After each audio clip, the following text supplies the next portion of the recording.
There is a particular kind of quiet that settles into a house after 40 years of marriage ends in a single afternoon. It isn't restful.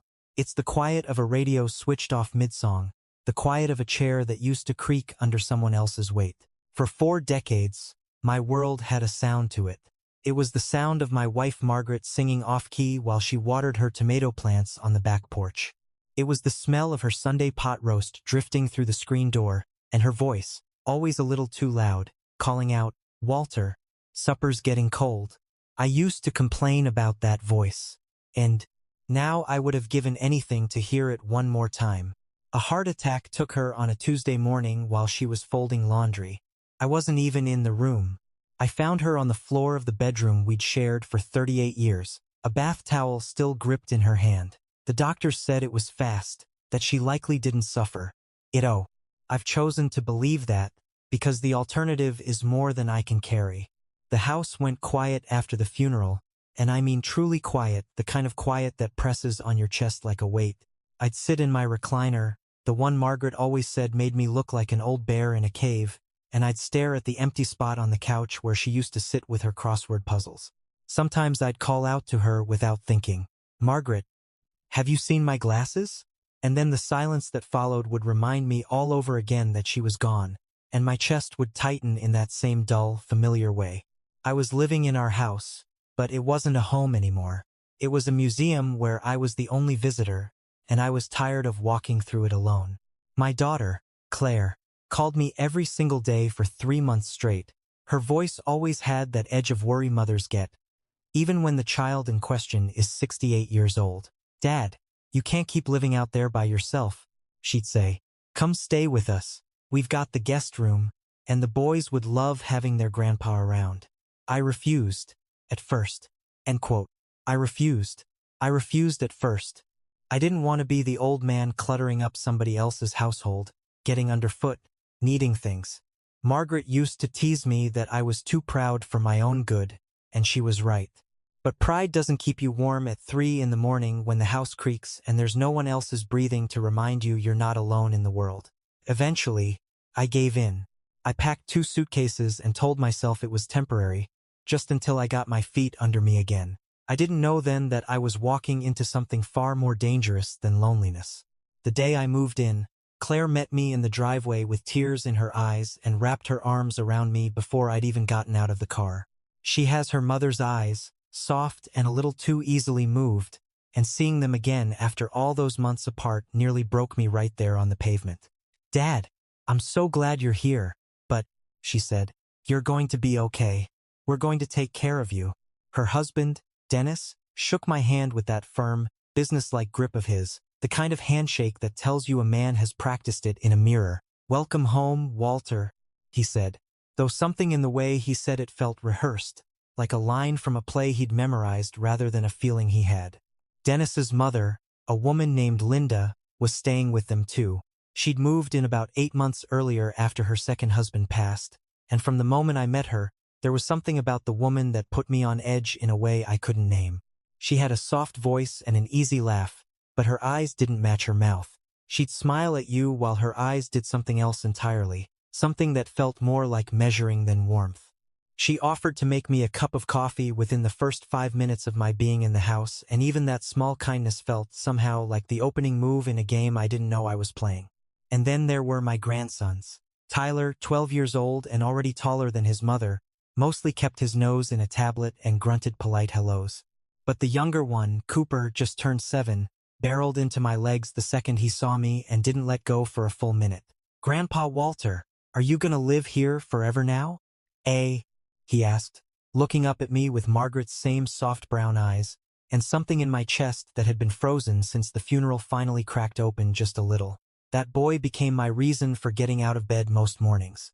He was the only bright thing in a house that, I would come to learn, was hiding something very dark beneath its tidy furniture and family photographs. They set me up in a bedroom on the ground floor, just off the kitchen. Easier for you, Dad, no stairs to worry about," Claire had said, and I appreciated the thought. Dennis made sure I had a reading lamp, a little television, everything a man could need.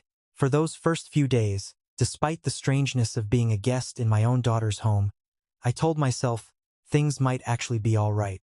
It was on my second evening there that Linda first appeared in my doorway, drying her hands on a dish towel, wearing that same smile that never quite reached her eyes. "Walter, honey, I'm making dinner for everyone tonight. I'll fix you a plate special, don't you worry about a thing." I told her she didn't need to trouble herself on my account, that I was capable of fixing my own supper. "And nonsense," she said, waving a hand like she was swatting away a fly. "You're family now. Family takes care of family. Besides, Dennis told me all about your blood pressure. We'll get you eating right, get some good, low-salt meals into you. You just relax and let me handle the kitchen." I hadn't told anyone in that house a single thing about my blood pressure. I hadn't even mentioned it to Claire in years. But I chalked it up to Dennis being thoughtful, maybe having asked my doctor's office directly, the way sons-in-law sometimes do when they're trying to make a good impression. I was grateful, genuinely grateful, for what I thought was kindness. That first night, she set a plate in front of me, meatloaf with a side of green beans made just the way Margaret used to make it, heavy on the black pepper. "How did you know I liked it this way?" I asked, surprised. "Oh, I have my ways," she said, and laughed that easy laugh of hers. The meal was good, almost too good, in a way I couldn't quite put my finger on at the time. But about an hour after eating, a heaviness came over me, a kind of bone-deep tiredness I hadn't felt since I was recovering from my gallbladder surgery years back, and my vision blurred slightly at the edges. My hands felt strange, a little numb, like they belonged to someone else. "You feeling all right, Dad?" Claire asked, noticing me rubbing my temples at the dinner table. "Just tired," I told her. "Long day. Guess I'm not as young as I used to be." And, Claire, that became the pattern. Every single night, Linda insisted on being the one to cook, and every single night, some part of that meal was set aside just for me, a portion she herself carried to the table and placed in front of me with her own hands, always with that same watchful smile. And every night, an hour or two after I ate, the same sickness would descend. Dizziness. A strange metallic taste that lingered, no matter how much water I drank. A tightness in my chest that felt different from ordinary indigestion, sharper somehow, more electric. I told myself it was stress. I told myself it was grief finally catching up with my body, the way doctors always warn you it will. I was, after all, a man in his late 60s who had just lost the love of his life. My body was grieving right alongside my heart. That's what I told myself in the bathroom mirror some nights, gripping the edges of the sink until the dizziness passed. "This is just what getting old feels like, Walter." Dennis started noticing, too. He'd catch me leaning against the hallway wall, waiting for a wave of lightheadedness to pass, my face gone pale and clammy. "You don't look so good, Walter," he'd say, his forehead creased with what I took for real concern. "Maybe we ought to get you to a doctor." I always brushed it off. It's nothing, just this old ticker acting up a bit. Nothing to fuss over." I didn't want to be the burden Claire and Dennis had to manage on top of raising two boys and running their own lives. I'd already uprooted their household enough just by moving in, complaining about the food, questioning the woman who'd taken it upon herself to cook for me every night. Felt petty, ungrateful, fat, the kind of thing a difficult old man does when he can't just be happy that someone's taking care of him. But there was a small, nagging thought I couldn't quite silence. No matter how many times I told myself I was imagining things. Why was it always my plate that Linda prepared herself, carried to the table, and set down with such ceremony? She let Claire handle the rest of the family's meals most nights. But mine, she insisted on every single time. And the way she watched me eat. Not the friendly, hopeful way you'd watch someone enjoy your cooking. It was something closer to anticipation, the way you watch a pot you're waiting to boil. She never watched Tyler or Cooper or Dennis that way. Only me. Weeks went by, and I kept getting worse. The dizziness became a near-constant companion. I found myself short of breath just walking from my bedroom to the kitchen, a trip that used to mean nothing to me. My appetite, which had always been hearty even in my grief, started to shrink. My belt needed a new hole punched into it. My shirts, the same ones I'd worn comfortably for years, started hanging off my shoulders like they belonged to a bigger man. And worse than the physical decline was the shame I felt about it. I could see it sometimes in Claire's eyes, a flicker of worry mixed with something like exhaustion, the look of a daughter watching her father slip away and not knowing what to do about it. I felt myself becoming exactly the burden I'd sworn I wouldn't be. Only little Cooper never once looked at me like I was a problem to solve. To him, I was still just Grandpa Walter, someone to build block towers with, someone whose lap was always available for an afternoon cartoon. He had a way of noticing things, though, that surprised me sometimes for a boy his age. He'd watch people's faces the way some kids watch cartoons, absorbing everything without saying much about it. It was on a Sunday evening, about 5 weeks after I'd moved in, that everything finally broke open. We were all gathered around the dining table, the whole family together for once, since Dennis had taken the day off work. Linda had made a pot roast, and the smell of it filled the whole downstairs, rich and savory, the kind of smell that should have brought me comfort. Instead, my stomach turned the second it hit me, the way it had started doing every night for weeks. I knew I had to eat it anyway. I didn't want to make a scene, didn't want to hurt anyone's feelings over food that everyone else seemed to enjoy just fine.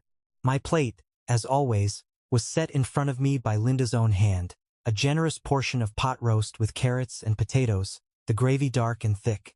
Cooper was sitting right beside me, swinging his feet under the table the way 7-year-olds do, and he glanced over at my plate, then down at his own, which had a noticeably smaller cut of meat.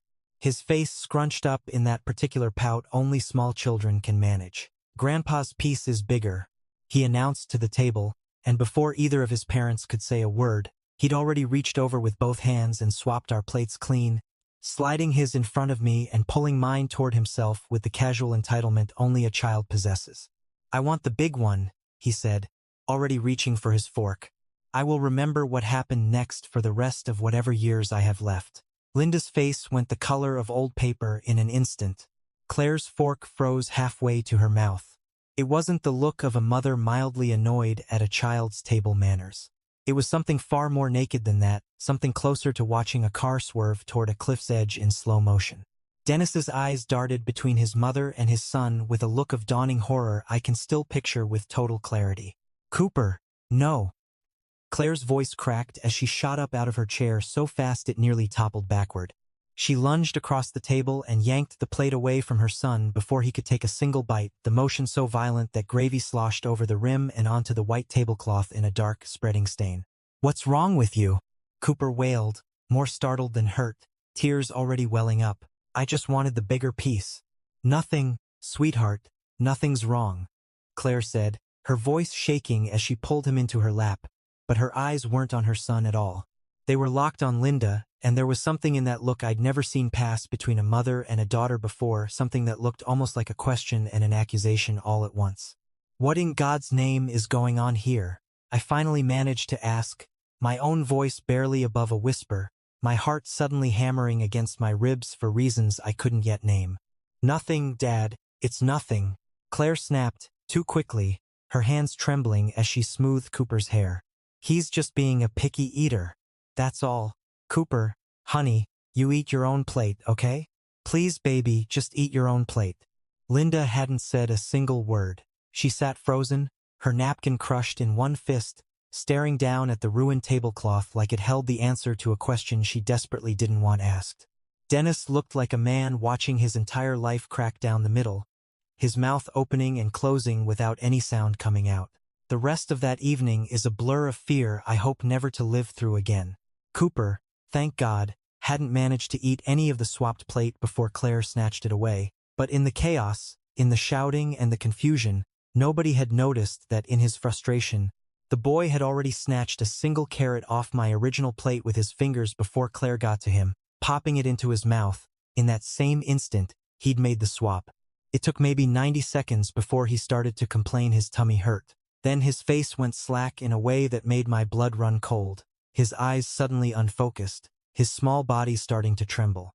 "Mommy," he whimpered, his hand pressed against his stomach. "My tummy feels really weird." And then he was vomiting, right there at the table, his little body convulsing with a violence that seemed impossible for someone so small. Claire was screaming his name. Dennis was already dialing for an ambulance, his hands shaking so badly he dropped the phone twice before he got the call through. Linda sat completely still through all of it, a strange, terrible calm that I would only understand the meaning of much later, once I finally let myself see what had been happening in that house for over a month. The ride to the hospital, following behind the ambulance in Dennis's car with Claire sobbing in the passenger seat, is a stretch of time I remember only in fragments. The lights, the waiting room chairs that felt too hard and too bright, Claire pacing a groove into the tile floor while Dennis sat with his head in his hands, unable to look at either of us. And in that waiting room, when Linda excused herself to use the restroom, I watched through the glass doors as she made a phone call in the hallway outside, her back to us, one hand pressed against her forehead, her shoulders tight with a tension that had nothing to do with worry for a sick child, and everything to do with something else entirely. Something like panic. Something like a woman watching a carefully built plan collapse in front of her. Cooper was stable by morning. The doctors had pumped his stomach and were running toxicology tests, unable yet to say exactly what had made him so violently ill so fast. But I already knew, somewhere deep in a part of myself I'd been refusing to listen to for weeks. The dizziness, the metallic taste, the way my body had been failing me meal by meal since the day I moved into that house. It hadn't been grief. It hadn't been old age catching up with me. It takes time. It takes time. Someone had been poisoning me, slowly, carefully, meal by careful meal, and the only reason we now knew it was because an innocent 7-year-old boy had wanted a bigger piece of meat off his grandfather's plate. Dennis came to find me in the hospital hallway sometime around 4 in the morning, his face gray, his eyes hollow. He didn't say anything at first. He just stood in front of me, and then his whole body seemed to fold in on itself, and he was crying the way I imagine he hadn't cried since he was a boy, deep and racking. Walter, he finally choked out, "I think my mother's been poisoning you." He said it like a confession, like something he'd been fighting against believing for hours and had finally lost the battle. The lab called about Cooper's tests. There's something in his system, something that shouldn't be there, something toxic. I held on to that boy's father in a hospital hallway at 4 in the morning, both of us shattered in our own ways, and I told him the same thing I would have wanted someone to tell me. "We're going to get through this, son. Whatever this is, we're going to get through it together." But even as I said the words, a cold fury was building in my chest, a fury I hadn't felt since I was a much younger man, a fury on behalf of a 7-year-old boy who'd nearly paid with his life for a crime that was never meant to be his to suffer. The full toxicology results came back 3 days later. Thallium, a slow-acting poison, the kind that mimics the symptoms of age and illness so convincingly that most doctors would never think to test for it in an elderly patient complaining of fatigue and dizziness. Cooper's dose had been small, accidental, a single stray carrot's worth, but even that small amount had been enough to put a healthy 7-year-old in a hospital bed.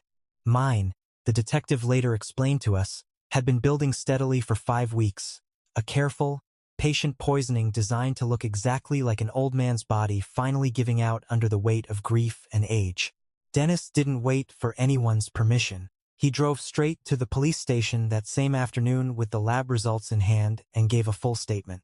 He told them everything, the timeline of my symptoms, the way his mother had insisted on preparing my meals from the very first night, the phone call he'd since learned she'd made to a woman claiming to be a private investigator months before, asking quiet questions about my finances, about the life insurance payout from Margaret's passing, about the deed to the house I still owned outright in the next town over.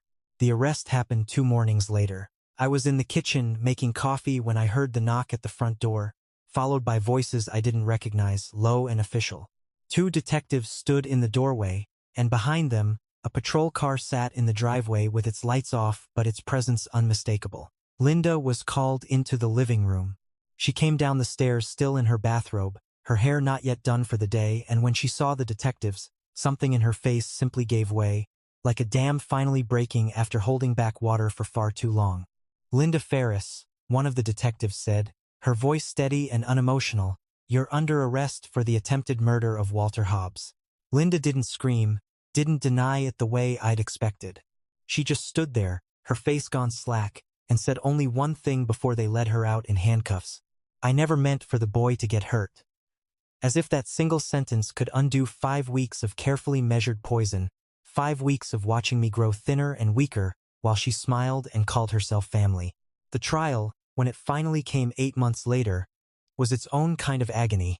I had to sit in a courtroom and listen to a prosecutor lay out, in clinical, horrifying detail, exactly how Linda had researched untraceable poisons online for months before I ever moved in, how she'd been the one to suggest to Dennis and Claire that I come live with them in the first place, presenting it as a kindness when really it had been the opening move of a plan to inherit what she believed, wrongly, would eventually become a substantial estate once I was gone and the house sold. She'd done the math wrong. Margaret's life insurance had been modest. The house was worth less than she'd assumed.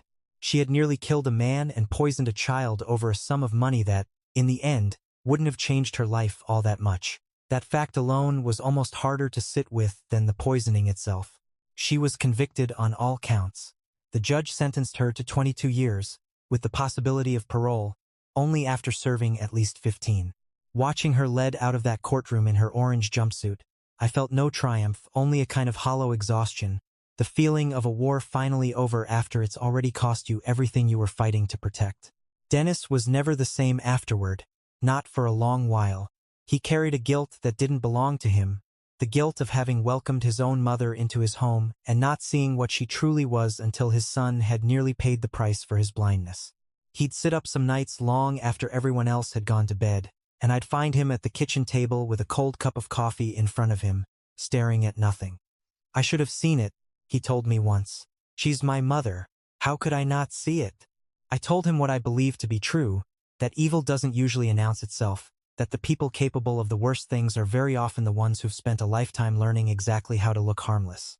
Cooper recovered fully within a couple of weeks, his young body proving far more resilient than mine had been over that long, slow month of poisoning.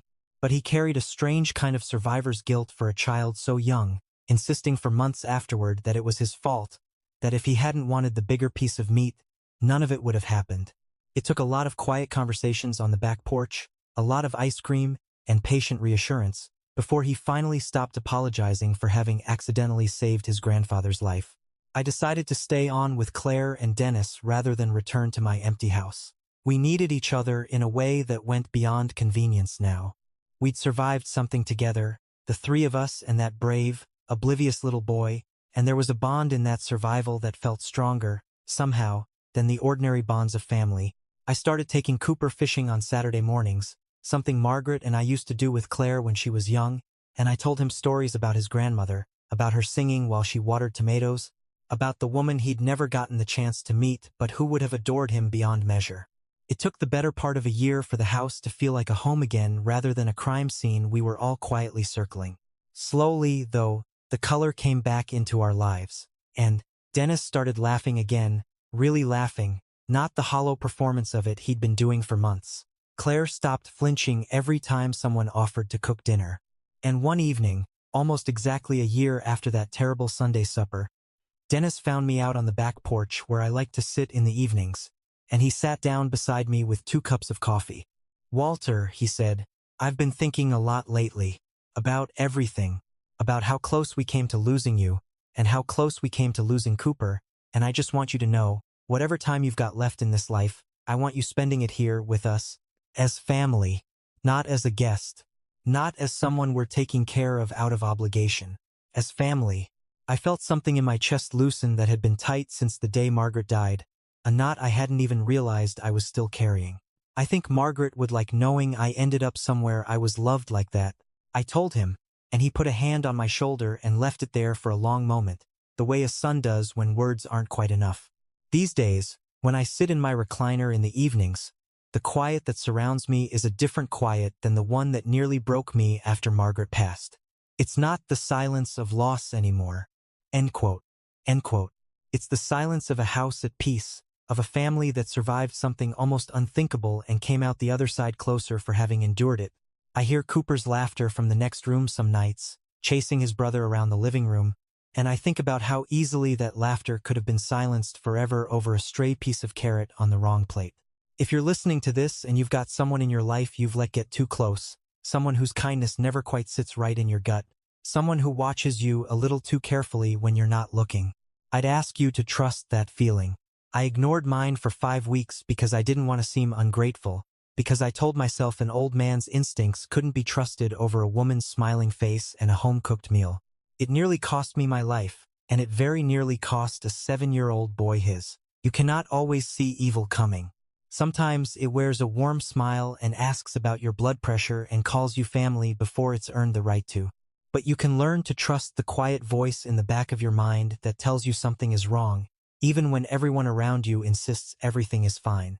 That voice saved my life, even if it took far too long for me to finally listen to it. And the family you build afterward, the one that chooses to stay close instead of drifting apart under the weight of what happened, that family is worth more than any house, any inheritance, any sum of money someone else might have been willing to kill for. I got to keep my grandson's laughter in my life. I got to watch my son-in-law become the kind of man who chooses his family over his blind loyalty to his own mother. And at the end of it all, that is a wealth no poison could ever touch.